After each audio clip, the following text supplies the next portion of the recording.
Grabe. Mga major news outlets pa naman kayo. Aren't you supposed to have like a solid corporate forensic team that does this? Wala kayo yan?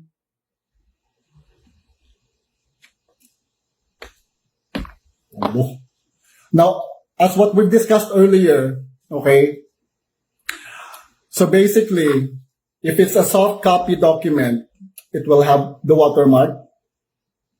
Pag ipiprint mo yung watermark, pag wala ang watermark, legit yan.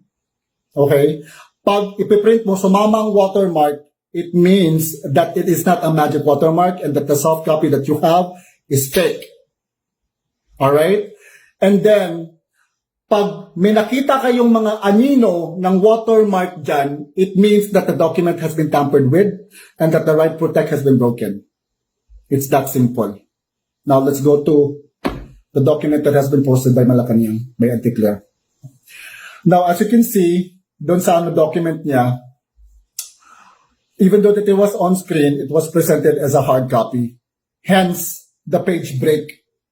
Hindi yon pink line, Clarissa. Page break yon.